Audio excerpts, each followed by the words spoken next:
Datta Shri Gurudatta YouTube page అందరికీ జై గురుదేవ దత్తమ్మ. ఈరోజు మన వీడియో షిరిడి దగ్గర మొన్న దత్తగఢ్ అంటే దేవగఢ్ చెప్పుకున్నాము, అహ్మద్నగర్ దగ్గర భావనగర్ చెప్పుకున్నాము.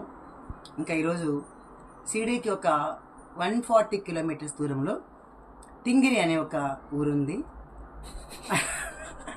అంటే ఎందుకు నవ్వుతున్నానంటే టింగిరి అనగానే మా కొండలు నవ్విస్తూ ఉందండి. ఇప్పటికి 4 వీడియోలు చేసి డిలీట్ చేశాను. ఏం చేయను, తను తీస్తూ ఉంది, ఆ మాట చెప్పగా నవ్వుతుంది. నిజం ఎవరికైనా నవ్వొస్తుంది, కానీ నిజంగా ఆ ఊరిలో చాలా అద్భుతమైన శ్రీపాదవల్లభ స్వామి మందిరం ఉందండి. చాలా అద్భుతంగా ఉంది. స్వామి ఎంత పొడవుగా ఉంటారంటే ఆ విగ్రహ మూర్తి అద్భుతం, చాలా ఎత్తున ఉంటారండి. నేను ఆ ఊరికి ఎలా వెళ్ళానో మీకు చెప్తాను. ఆ ఊరిలో పీఠాధిపతి ఒక ఆయన ఉన్నారు, అంటే ఇప్పుడు లేరు, ఆయన కాలం చేశారు. యాక్చువల్గా ఆయన హనుమాన్ జంక్షన్ అంట, ఒకప్పుడు పూర్వపు పేరు. ఆ ఊర్లో ఉండేవారట. మళ్ళీ ఆయన ఎందుకో తెలీదు, ఇంట్లో కొంచెం ఏదో అనిపించి నేను అక్కడికి వెళ్ళిపోయినమ్మా అని కొన్ని సమయాలు చెప్పారు నాతో. ఆయన ఏం చేశారంటే చిలుకూరుపేటలో నాది యాక్చువల్గా సత్సంగం ఉన్నింది. పురుషోత్తపట్నంలో మన శ్రీనివాస్ గారి వాళ్ళ మందిరంలో నాది సిద్ధమంగళ ప్రోగ్రాం అనేది.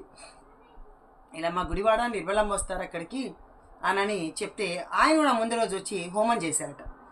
అయితే ఆయన నేను అంటే నేను కూడా అమ్మని చూడాలి అని శ్రీనివాస్ గారితో చెప్పారట. అయితే రేపు ఉండండి అమ్మ వచ్చేస్తారు అని చెప్తే నేను వెళ్ళాను. ఆయన పాపం అప్పటిదాకా ఉన్నారు. కానీ ఒక మాట అన్నారు ఆయన, అమ్మ నేను 4 సంవత్సరాల నుంచి నీ కోసం ఎదురు చూస్తున్నాను నిన్ను చూడాలని. ఎవరి మాట విన్నా, ఎవరి నోట విన్నా అమ్మ నిర్మలమ్మ అని చెప్తున్నారు.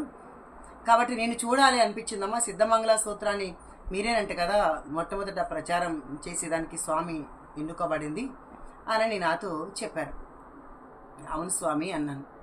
అవునమ్మా, నాతో కూడా స్వామి అద్భుత కార్యక్రమం చేయించారు ఇలా అని చెప్పి ఈ ఊరి పేరు చెప్పారు. అయితే నేను కూడా ఆ ఊరికి రావాలనుకుంటున్నాను అండి స్వామి అంటే, తప్పకుండా రమ్మా, నువ్వు మా గుడికి రమ్మనడం కోసమే నేను ఉన్నాను, కాబట్టి నిన్ను కలుసుకోవడం నాకు చాలా ఆనందంగా ఉంది తల్లి అని ఆయన చాలా విషయాలు శ్రీపాద స్వామి గురించి మేము చర్చించుకున్నాం, మాట్లాడుకున్నాం. ఆయన ఒక పీఠాధిపతి, అంటే ఆయన మామూలు మనిషే, కానీ శ్రీపాదుడు తీసుకెళ్ళి ఒక పీఠానికి అధిపత్యం చేశాడనమాట. అంటే ఆ ఊర్లో ఎక్కడెక్కడో ఉన్నారంట ఆయన, నాసిక్ అంట, చాలా దూరాలంతా ఉన్నారట.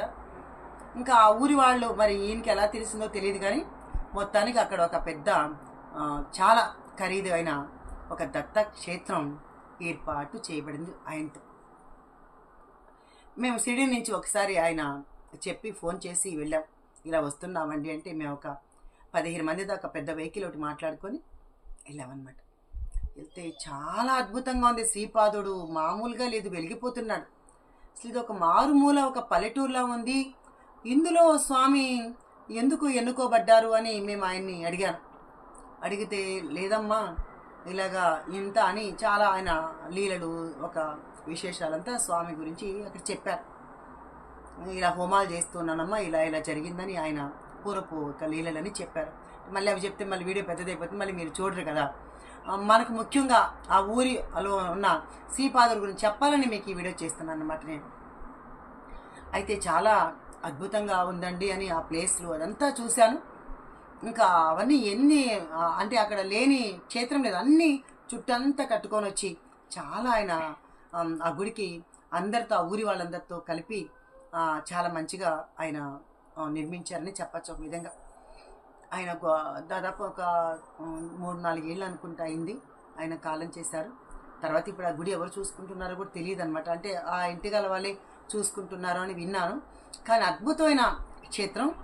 మీరు కనీసం శ్రీపాదవల్లభ స్వామిని చూడడానికి కోసమైనా మీరు ఆ ఊరికి వెళ్ళాలి, షిరిడి వెళ్తే ఒకరోజు అని చెప్తున్నాను. ఎందుకు చెప్తున్నానంటే ఇవన్నీ ఏమో దేవగఢ్ వెళ్ళమన్నారు, భావనగర్ వెళ్ళమన్నారు, అలాగే టింగిరి అనే ఊరికి వెళ్ళమంటున్నారు అని అంటారేమో.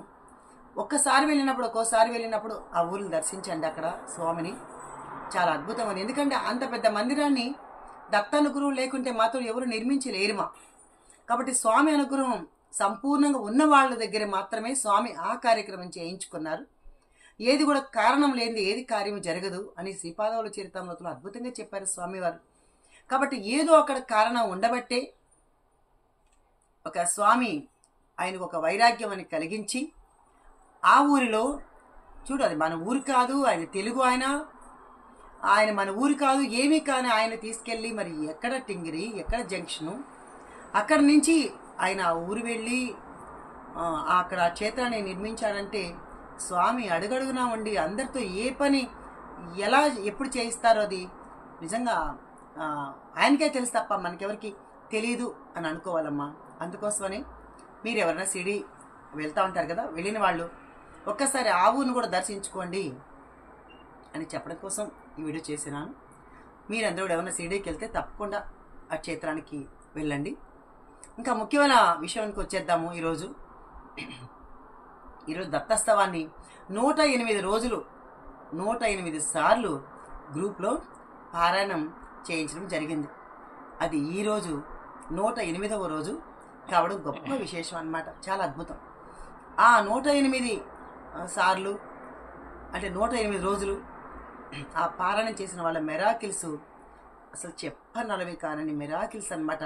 ఈ దత్తోత్సవంలో చాలా అద్భుతమైన మెరాకిల్స్ జరిగాయి. ఒక్కొక్కరికి ఉద్యోగాలు వచ్చాయని ఒకళ్ళు, మా మనవరాలు పెళ్లి సెట్ అయిందమ్మా అని ఒకళ్ళు, తర్వాత వచ్చి ఇలా చదివితే డెలివరీ కష్టమన్న వాళ్ళు కూడా సులభంగా డెలివరీ అయ్యిందని కొంతమంది, అలాగే మా బాబుకి ఎక్కడో మధురలో వేస్తాం జాబు అన్నవాళ్ళు మా పక్కన విజయవాడ పక్కన వేశారమ్మా, ఈ దత్తోత్సవం చదవడం వలన మాకు ఇంత మెరాకిల్ జరిగింది అని చెప్పేవాళ్ళు కొంతమంది. ఇలా చాలా చాలా స్వామి అన్ని లీలలు చేస్తున్నారు. కాబట్టి మీరందరూ సిద్ధమంగళ స్తోత్రంతో పాటు దత్తోత్సవాన్ని కూడా అద్భుతంగా చదవండి. దీన్ని వాసుదేవానంద సరస్వతి వారు ఆయన రాస్తే దీన్ని గణపతి సచ్చిదానంద స్వామీజీ వారు చాలా ప్రమోట్ చేశారు. అందరి దగ్గర దత్తభక్తులతో విధి విధానంగా చదివే దత్తోత్సవాన్ని మీరందరూ కూడా చదువుతారని మనస్ఫూర్తిగా కోరుకుంటున్నాను. జై గురుదేవ దత్తమ్మ.